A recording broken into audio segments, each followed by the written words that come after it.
allegation which has come, my lord, this particular, if the, my lord, see the ballot paper at serial number 148, there is a cross mark against the both the candidates, my lord. We have raised objection that this was standard, my lord. ये No, but standard था। this otherwise ought to have been rejected, my lord.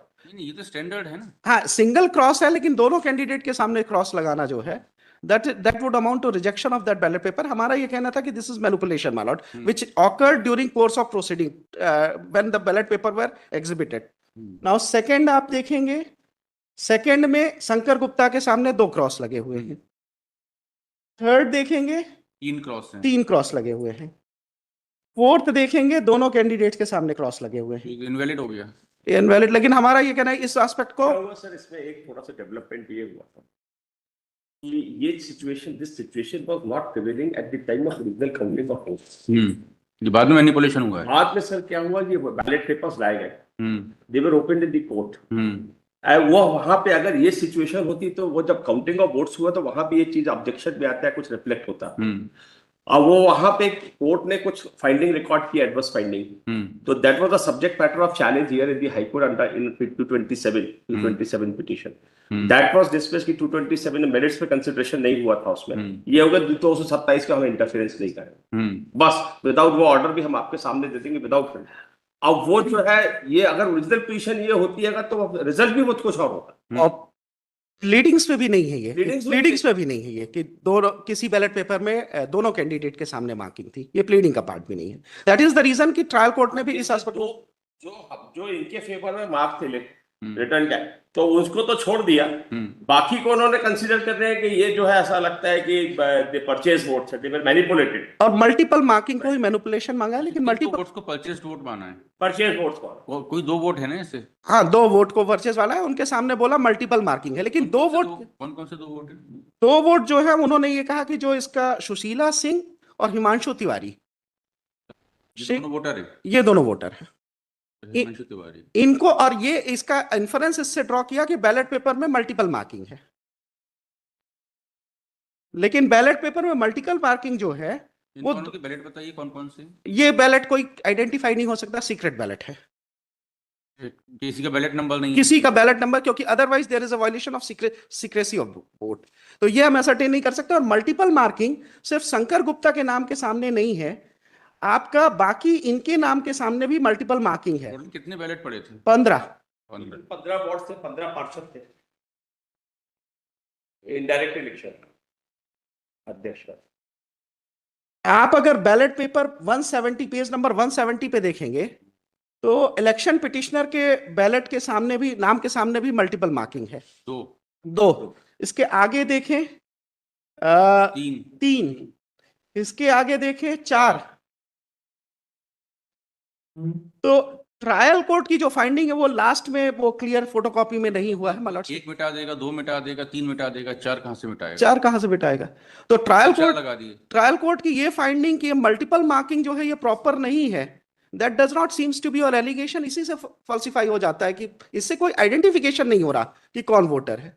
We can not identify those voter कि ये voter, और invalid तभी होगा when the voter can be there, it contains such marking जिसमें कि आपका आइडेंटिफिकेशन हो सके। जो शंकर प्रसाद के फेवर में है मल्टीपल मार्किंग, वो तो कोर्ट ने कंसीडर किया कि ये लगता है कि ये जो है लोगों को जो है अप्रोच किया, but others have not been taken into consideration. यही है ना ये बैलेट। और मेरा प्राइमरी ऑब्जेक्शन इसमें यह है कि बैलेट पेपर को एविडेंस की तरह ट्रीट किया गया है, which is outside the scope of election petition.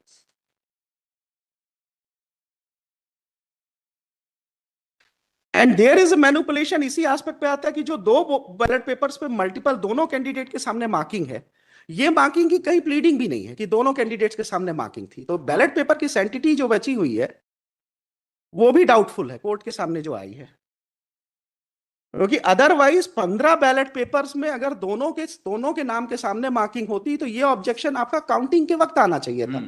ये ना उनकी प्लीडिंग में है ना काउंटिंग में है, इन्होंने क्रॉस भी नहीं किया है उस संबंध में कि मल्टीपल मार्किंग जो है, उसने अपने डेपोजिशन में भी नहीं बताया है चीफ में इलेक्शन पिटिशनर ने कि किसी बैलेट पेपर में दोनों कैंडिडेट के नाम के सामने मार्किंग था, लेकिन उसको रिजेक्ट नहीं किया गया। कितने वोट्स हैं जिनमें दोनों के नाम के सामने मार्किंग है? दोनों के नाम में मार्किंग 2 वोट पे है, 2 वोट हैं, 2 वोट है, 15 वोट में से 2 गए तो 13 बचे। 13 बचे।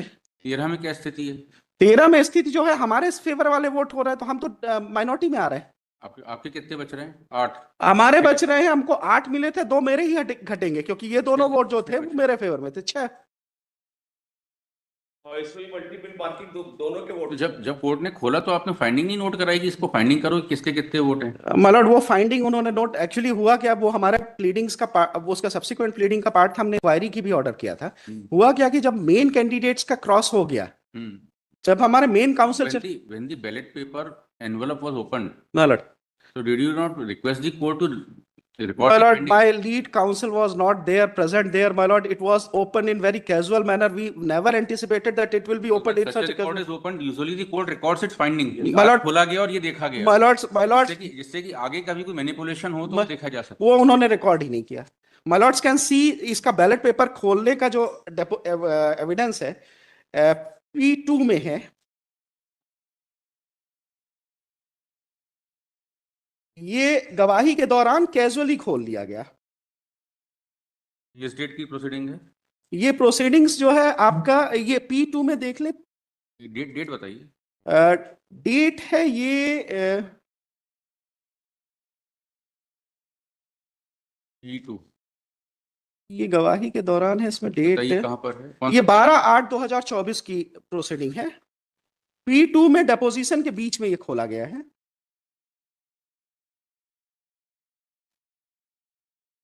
P2 का P2 page number 73, running page number 73 देखें, पैरा 25। मेन क्रॉस हो गया है, मेन क्रॉस हमारे कैंडिडेट, हमारे तरफ से भी क्रॉस हो गया है। अब ये क्रॉस चला रिस्पोंडेंट नंबर 3, 5, 6, 7, 10, 12 और 13, जो कि ये देखिए कोर्ट की ऑर्डर शीट है जी। सीलबंद लिफाफे को खोलकर उसमें निकले प्रपत्र को प्रदर्श करने के उपरांत लिफाफा पुनः सीलबंद किया गया। तो फिर ये सीलबंद कब खुला? ये सीलबंद दोबारा खुला आपका जब वो कॉपिंग के लिए गया, कॉपिंग के लिए अनअटेंडेड पोजीशन में गया है। ये कॉपिंग 2-3 डेट बाद गया, हमने अप्लाई किया, जब उसको ब्रदर्स के रूप में एग्जिबिट कर दिया गया, to be on safer side we have applied for certified copy, और उन्होंने सील खोल के कॉपिंग के लिए भेज दिया अनअटेंडेड उसको। तो इसका पैरा 25 डिपोजिशन का 25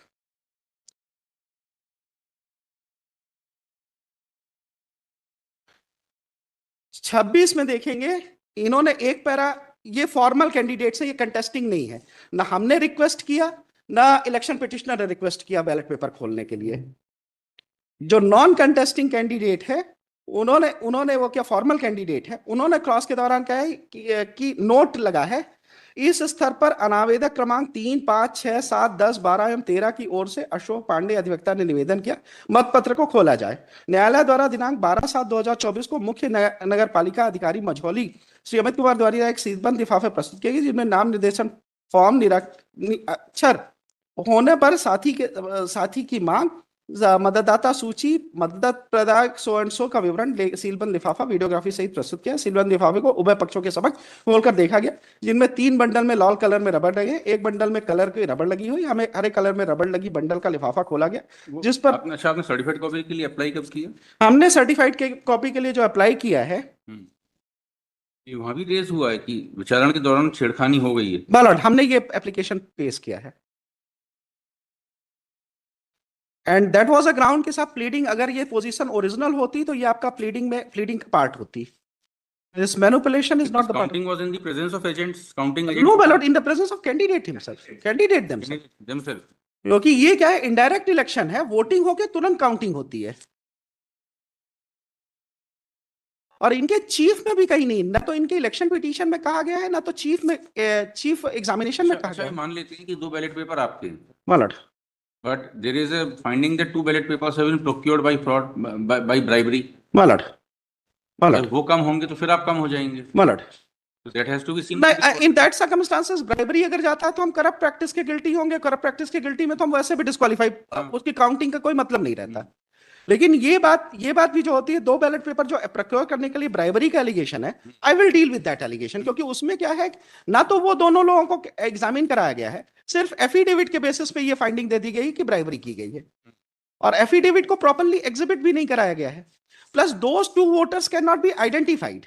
हम्म आइडेंटिफिकेशन का जो पर्पस उन्होंने दिया था कि सब मल्टीपल क्रॉस, हमने एक से कहा कि 2 क्रॉस लगाओ, एक से कहा कि 3 क्रॉस लगाओ, लेकिन 2 क्रॉस की अगर हम देखें तो 2 क्रॉस की एंट्री 3 बैलेट पेपर्स में है। एक चीज थोड़ा सा चार्ट बनाया है, आप इसको पहले से देखते हैं। हाँ हमारे एक सीरियल नंबर 6 एक बैलेट पेपर्स का चार्ट बनाया है। सिविल डिवीजन 1134 में the position would make it clear. ये सीडी क्या है? काउंटिंग प्रोसेस की सीडिंग काउंटिंग प्रोसेस की है, मतलब पूरा इलेक्शन प्रोसेस की, वीडियोग्राफी ऑफ द इलेक्शन। ये सर इसका तो इसमें ये तो नहीं दिखेगा कि नहीं। काउंटिंग के समय किस वैलिडिटी की स्थिति है? नहीं, उसमें नहीं दिखेगा ये। लेकिन सबको देख के सबके सामने ही होता है। क्या चार्ट है बताइए। तो एक उसमें ईआरपी में अपलोड किया है, सीरियल सिविल डिवीजन 1134 ऑफ 2023। इसमें सीरियल नंबर है 6 में ये तरह दे उसी सीक्वेंस में बैलेट पेपर लगे हुए हैं। अगर आप देखेंगे ये मैंने अब चार ये जो बैलेट पेपर नंबर 1 है, वो 1 मतलब हमने जिस सीक्वेंस में वो लगे उस हिसाब से लगा दोनों के नाम पे, और बैलेट पेपर नंबर जो सीरियल नंबर 4 पे उस पे लगा है दोनों के नाम पे। और अगर मल्टीपल क्रॉस देखेंगे तो संजय प्रसाद के रिटर्न गए उसके 4 मल्टीपल, 12 और उसी तरह से लवकेश जो इलेक्शन पिटीशन तो उसके नाम 3 पे डबल क्रॉस है। तो हमारे डबल क्रॉस को तो बोलते हैं कि illegal identification primary On what ground bribery has been found true? oral evidence, my lord, and allegation of affidavit, 2 affidavits, P8 and P9. cross examination Affidavit of the candidate. Of The voter. two voters. बताइए उनके deposition कहाँ है? उनका cross नहीं हुआ। मतलब उनका examination ही नहीं हुआ वो दोनों वेटर्स का, सिर्फ एफिडेविट की बेसिस सिर्फ एफिडेविट किया। एफिडेविट में इवन उसने इलेक्शन पिटिशनर ने उसको एग्जिबिट किया है, लेकिन ना तो उनको सिग्नेचर आइडेंटिफाई किया है, ना उसका कंटेंट बताया है, ना नोटरी का एग्जामिनेशन है। एग्जिबिट है कौन से एग्जिबिट? एग्जिबिट जो है P8 और P9 है, सॉरी P9 है, P9 है, P9 P10 P9 दोनों ही P9 P9 दोनों ही है एक P9 एक P10 मालूम। P10 हाँ ये भी पार्षद है। ये कौन है? सुशीला सिंह। वो कहती है कि हमको 50-50 हजार का लालच दे रहे थे और अपने प्रभाव का दुरुपयोग कर पार्षदों को धमका रहे थे, और मुझे भी शंकर प्रसाद गुप्ता को वोट डालने का दबाव बनाया था। नाउ ये सुशीला सिंह का आप देखेंगे सिग्नेचर भी आइडेंटिफाई नहीं किया है उन्होंने जब एग्जिबिट किया है, तो ना तो सिग्नेचर आइडेंटिफाई किया है, ना नोटरी आइडेंटिफाई कर रहा, ना वो ये कह रहे हैं कि साहब इसको हमारे सामने दिया गया और हमारे सामने इसको एग्जिबिट किया गया है। सिंपली एक पैरा में कर दिया कि साहब उसके द्वारा दिया गया एफिडेविट P8 है और उसके द्वारा दिया गया एफिडेविट P9 है। अगर आप ट्रायल कोर्ट की फाइंडिंग देखेंगे, एग्जिबिट P8 हो गया और एक Himanshu Tiwari P9 sorry P9 दो एफिडेविट है। एक P9 में 2 एफिडेविट है, सुशीला सिंह एंड हिमांशु तिवारी। हिमांशु ने भी यही कहा है और वो गोविंद साकेत का है P10। ये एफिडेविट फाइल कर दिए गए कोर्ट में, इनको मान लिया कि बट सफिशिएंट करप्ट प्रैक्टिस। ये गोविंद कहता है कि मैंने तो वोट कर भी दिया जी, ये दो तो कहते हैं हमने वोट नहीं किया, और ये कहता है मैंने वोट कर भी दिया पैसे। इसके अगेंस्ट कोई क्रिमिनल एक्शन का कोई डायरेक्शन किया है क्या? नहीं, कुछ नहीं किया है। और ये कोर्ट में भी नहीं है, ये एफिडेविट इलेक्शन पिटीशन ने फाइल किया और उसको मान लिया, और इसकी बेसिस पे हमारे खिलाफ finding as it is a public document which has to be taken judicial notice. इसको ये मान इनका क्रॉस नहीं हुआ, इनको लेके ही नहीं आए। 18 भी फाइल नहीं किया। कुछ नहीं, ये लिस्ट ऑफ विटनेसेस में भी नहीं है इनके। ये सिर्फ एफिडेविट फाइल करते उसकी बेसिस पे मान ली। ट्रायल कोर्ट की अगर आप फाइंडिंग देखेंगे एफिडेविट्स के संबंध में इन्होंने जो किया है, ये भी नहीं मालूम। हमने जो फाइल किया है वो हमारे खिलाफ एलिगेशन लगाया विदेशी के खिलाफ कि हम ही ने ये सब अप्रोच किया, तो हमारा नाम आ रहा। पैरा 53 अगर जजमेंट का देखेंगे तो इसमें डील किया है इस एस्पेक्ट को। नाउ कोर्ट आल्सो एडमिट कि ये व्यक्ति कभी क्या कोर्ट में नहीं आए। उक्त प्रावधान को ध्यान में रखते हुए उल्लेखनीय है कि किसी भी पक्ष के द्वारा उक्त व्यक्तियों को न्यायालय में साक्ष्य में प्रस्तुत नहीं किया गया है। यह उल्लेखनीय है कि इतने महत्वपूर्ण बिंदु पर याचिका के साथ प्रस्तुत किए गए शपथ पत्र प्रदर्श P9 और P10 का कोई खंडन भी उत्तरवादी गण के द्वारा नहीं किया गया है। यहां तक कि उक्त शपथ पत्रों पर न्यायालय कथनों में कोई औपचारिक चुनौती भी नहीं दी गई है। अब तक की आई गई साक्ष्य विवेचना को ध्यान में रखते हुए उस शपथ पत्रों को नजरअंदाज किया जाना भी उचित प्रतीत नहीं होता है, क्योंकि शपथ पत्रों में वर्णित तथ्यों का कामों समर्थन उत्तरवादी क्रमांक 1 के साक्ष्य से भी होता है। उपरोक्त विवेचना से यह संदेह से परे प्रमाणित हुआ है कि उत्तरवादी क्रमांक 1 शंकर गुप्ता, उत्तरवादी क्रमांक 15 विदेश सिंह द्वारा पार्षद हिमांशु तिवारी और सुशीला सिंह को 50-50 हजार रुपए देने का लालच दिया। Now, my lord, these affidavits were not even formally proved during course of trial.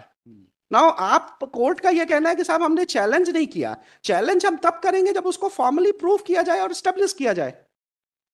इसका अगर आप डेपोजिशन देखेंगे, डेपोजिशन में सिर्फ इसने एग्जिबिट किया है और कोई आइडेंटिफिकेशन नहीं है। एफिडेविट में भी कोई मार्क नहीं है, उसका यह भी डेपोजिशन नहीं है कि मेरे सामने किया गया, ये उन्हीं व्यक्ति ने किया है, मैं उसकी सिग्नेचर पहचानता हूं। किसका deposition?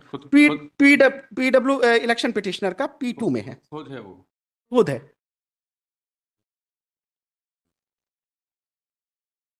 Towards end of the his chief, para 8 का लास्ट पैरा देखेंगे जहां पे ये एफिडेविट एग्जिबिट हुए हैं।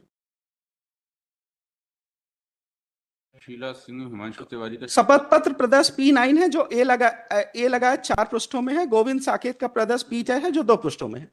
इन्होंने इसमें यह भी नहीं किया कि मेरे सामने इन्होंने साइन किया है, मुझे दिया गया था, इनके हस्ताक्षर ए से ए भाग पे हैं जिसको मैं पहचानता हूं और इन्होंने वो किया है, इन्होंने एफिडेविट दिया है। Now it is exhibited by marking exhibit does not amount to proof. अगर उसको ड्यूली प्रूफ किया जाता तब डेफिनेटली सर्कमस्टांसेस डिफरेंट आते। And even, my lord, affidavits cannot be considered as evidence in the light of Section 3 of Evidence Act, my lord. The witness has to come, it cannot be accepted, affidavit cannot be accepted as evidence when the witness is available for examination and cross-examination. May I make a suggestion, sir? Please come to order sheet 29th June 2024. I am not interrupting you. You can Yes, go yes. ahead. Just I am making an effort to shorten.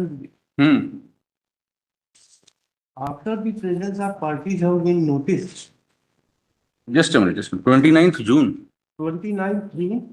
Sir उसमें ऊपर में तारीख नहीं लिखी है, उसको left hand से जब हम मिलाते हैं तब वो जाके तारीख मिलती है। कौन सा ये? उसके पहले हुआ ये है, वो केस रखा गया 29 को, उसके बाद 26 का कुछ पुनः करके कुछ ऑर्डर शीट है, उसके बाद फॉलोइंग पेज में वो order. You are right.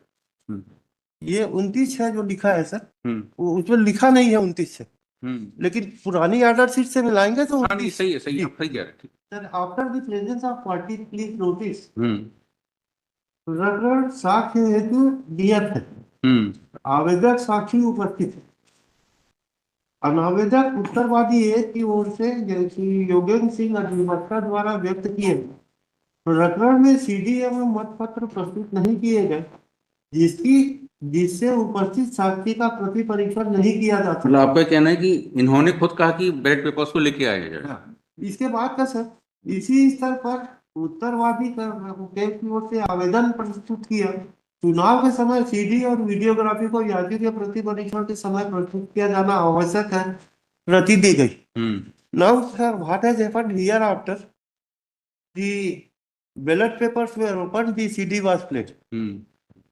My prayer is let CD be played and ballot paper be examined. The matter will not require all these arguments. This is my impression. नहीं mister Agarwal, जो ballot papers की position है, जो certified copy में इन्होंने file की है, उससे अलग है क्या? उससे अलग आप कहते हैं तो हम खोलेंगे। नहीं, उससे यदि अलग आपका नहीं है। कहना है उससे अलग नहीं है तो हम क्यों खोलेंगे? हमारा सील्ड आए हैं, हम अननेसेसरी क्यों खोल के देखें? हमारा आग्रह है साहब, उसको आप खोल के देख लीजिए, आप फैसला कर दीजिए। नहीं, आग्रह तो वहां पे भी हुआ था, उस आग्रह से बहुत सारे वो नए इश्यूज अराइज हो गए। आपका क्या कहना है कि वो जो इन्होंने सर्टिफाइड कॉपी फाइल की है वो सही पोजीशन डिपिक्ट नहीं करती है क्या? सर वो ऐसा है, देखिए सेक्शन 39, 40, 41 की एप्लीकेशन आई, रिजेक्ट हो गई। हाई कोर्ट में 227 है, decline to interfere, it was subjected to review. Review में एक फाइंडिंग ये आई है sir, age of the ink can not be examined, there is no procedure known to the world.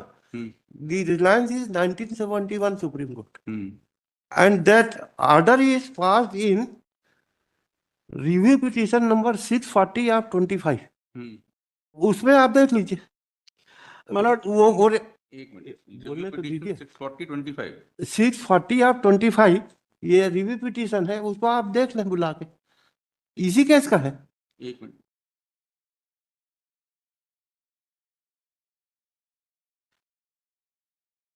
मैं इसमें काउंटर आर्गुमेंट कर रहा हूं कि ballot paper can not be treated to be evidence unless and until you demonstrate कि उसको open करने के अब मैं आगे बढ़ गया evidence हूं, आप of पीछे ले जा रहे हैं। रिव्यू तो सिंपली डिसमिस हुई है।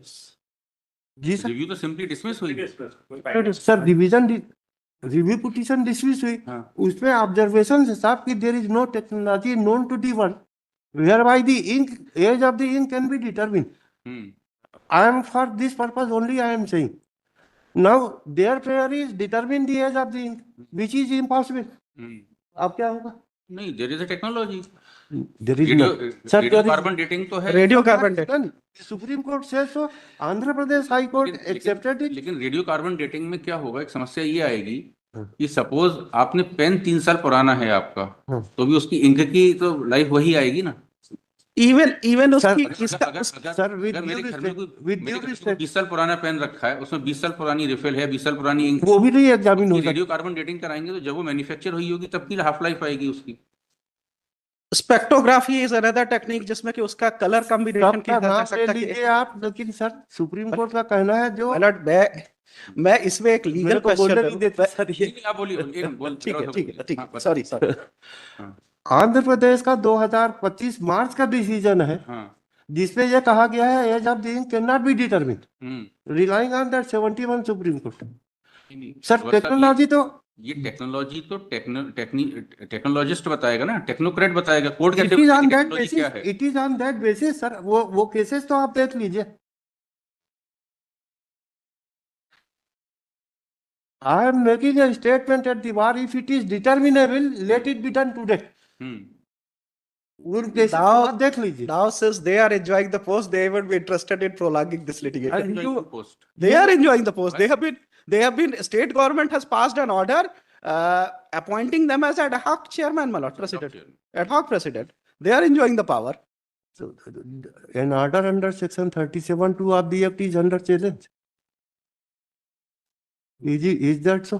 और हमको आप जो चार्ज कर रहे हैं सर, अभी बोलने चलिए देखे सर। अग्रवाल साहब, अभी इंक पे हम क्यों, जब इंक की तो हमने आर्गुमेंट किया ही, अभी हमारा उस इंक का आर्गुमेंट आने दीजिए, फिर इनको सर ऐसा है, देखिए मेरे को पूरी बात ये बोलने दे, तो मैं सर नहीं मानने वाली बात बोल रहा हूँ तो बोलने तो दीजिए। हाँ बताएं प्रकाश बोलने सर आप सर हमसे सबसे संभालित है बिल्कुल। मैं ये कह रहा हूँ सर, वो आंध्र प्रदेश का डिसीजन भी उस फाइल में मिल जाए, या मैं मंगवा लेता हूँ आधे घंटे, घर से बुलवा लेता हूँ मैं कॉपी। क्या कॉपी तो बाद में देख ली जाएगी। That sir my insistence is there is no technology where by the age of the ink can be determined. जी ये मेरा कहना है।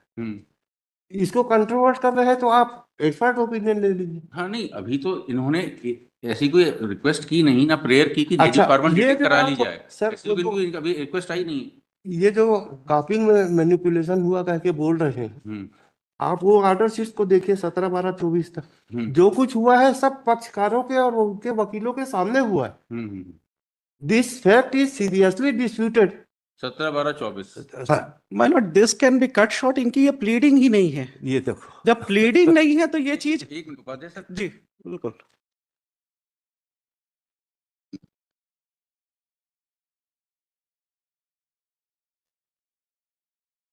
17/12/24 क्या है इसमें? 17/12/24 का ऑर्डर से वो 12/8 से लेके आप आगे तक देखेंगे सर, जब जब ओपन हुआ है तब तक सबके सामने हुआ, सबके सामने क्लोज हुआ।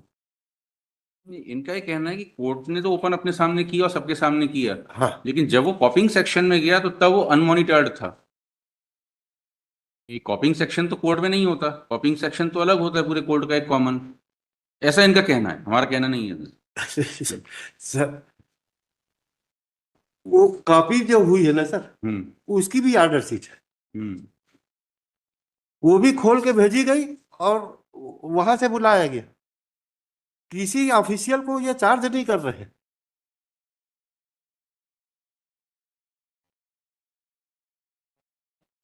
वो जो ऑर्डर शीट है सर, अगस्त जून से लेके अंत तक जब तक कॉपी हुई है तब तक का पूरा ऑर्डर शीट देख लिया जाए कि कहाँ पर गड़बड़ी हुई या होने की संभावना है।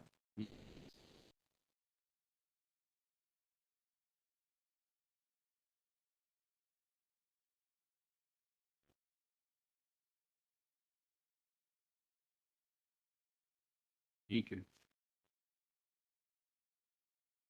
So there are two submissions. Firstly, that the sanctity of the ballots has been violated during pendency of the trial. My lord. First submission. Second submission is that there is no evidence to show corrupt practice.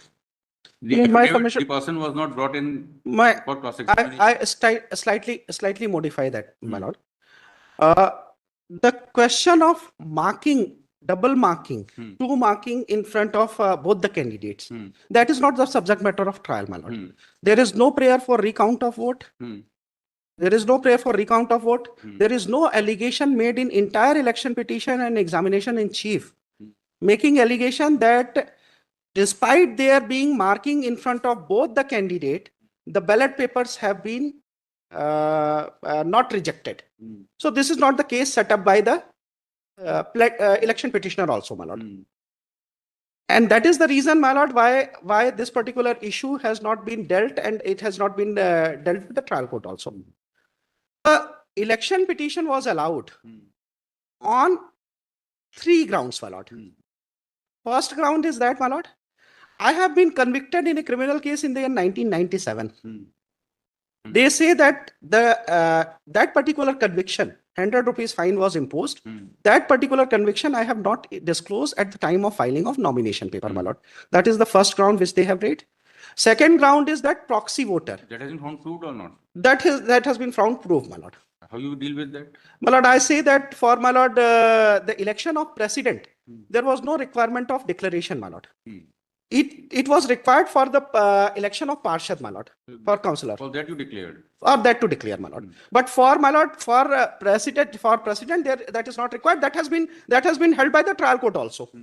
Councillor नहीं होते तो president का तो councillor का चुनाव का, my lord, limitation जा चुका था. काउंसिलर का चुनाव को चैलेंज करने के लिए only the voter of that particular ward or the candidate of that particular ward, they can challenge. और वो चैलेंज का मुद्दा भी नहीं है. सो पहला मुद्दा उन्होंने पहले मुद्दे पे उन्होंने दो कहा कि हमारा सप्रेशन है, लेकिन उनका यह कहना है कि साहब इसके लिए जरूरी नहीं था. ये डिफरेंट सेट ऑफ रूल्स में है. Rule does not require filing of such kind of declaration and affidavit, so nomination paper can not be affected. Sir मैं सर एड्रेस कर रहा हूं. सेकेंड ग्राउंड है प्रॉक्सी वोटर्स. अनीता कंजर जो है, she was illiterate. Now it is the part of their pleading. Even their pleading says that she is illiterate, and she requires assistance. No, court said that her husband, her son, they could have assisted. Well, but the rule gives that liberty to her to choose any person who is above 18 years. The rule does not mandate that the person should be his close relative, blood relative, or the person known to him. So Anita Kanjar ने उसको किया. The court has gone a step ahead. There was evidence to that effect that Anita Kanjar put in certain documents, she has signed the document. Court ने कहा कि वो निराक्षर नहीं है. इसको उन्होंने कहा कि निराक्षर नहीं थी तो उसको ये वोट देने का राइट नहीं था, जबकि निराक्षर होने का प्लीडिंग का कोई डिस्प्यूट ही नहीं है. प्लेंटिफ ने भी अपने इलेक्शन पिटीशन में कहा है कि वो निराक्षर है. और मैं उसका एक ऑल्टरनेटिव सबमिशन करता हूं. A person who can sign, barely put signature, can not be treated to be a literate. There has to be evidence.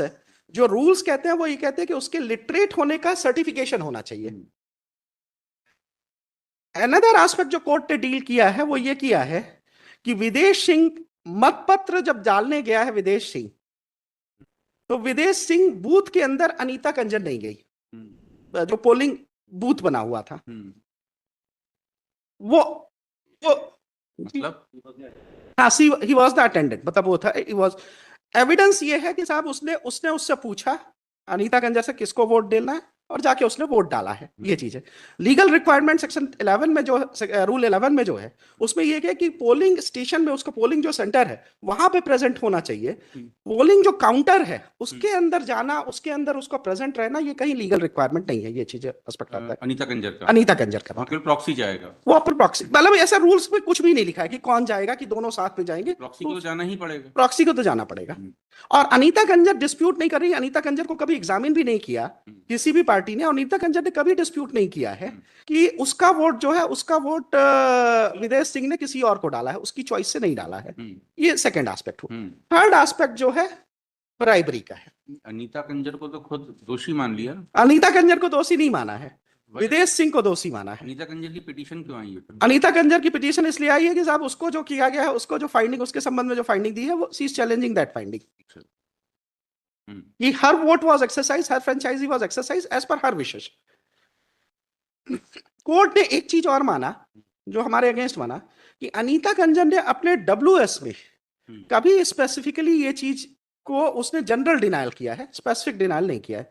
मेरा सबमिशन है कि वो उसका जो एडमिशन है वो उसके अगेंस्ट हो सकता है, उसको विटनेस बॉक्स में लाके आप वो करते उसके नॉन स्पेसिफिक डिनायल से, क्योंकि वो एडमिशन नहीं है, उसके खिलाफ कोई प्रेयर नहीं है। अगर उसने नॉन सीरियस डिनायल किया है तो इस एस्पेक्ट पे आपका एब्सॉल्विंग रिस्पॉन्सिबिलिटी नहीं आएगी। एंड थर्ड एस्पेक्ट है opening of ballot paper.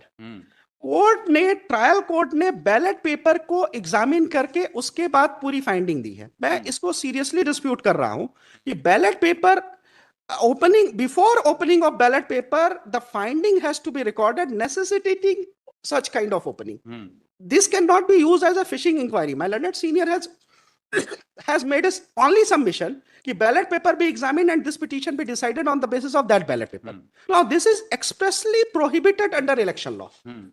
The secrecy of ballot paper has to be respected, and in this case the ballot paper ought to be discarded. I have the judgment, series of judgment, even where there is a recount of vote where the ballot paper has been opened, the appellate court has refused to take into account the result of that particular recount and has decided the election petition on the basis of the other material, treating the ballot paper to be non-existent or non-open.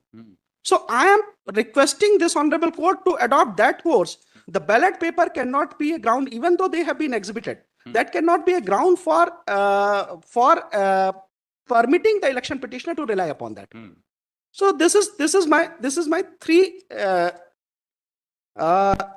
grounds, 3-4 grounds on which this election petition was allowed. I am dealing with every ground one by one, my lord. The first ground is with respect to the non-disclosure, my lord. Now, my lords can see the rules. These particular rules, the election of, this is an indirect election, my lord. It is not a direct election. Did Anita Kanjar file a written statement? Pardon? Anita Kanjar has filed it. Filed. Filed.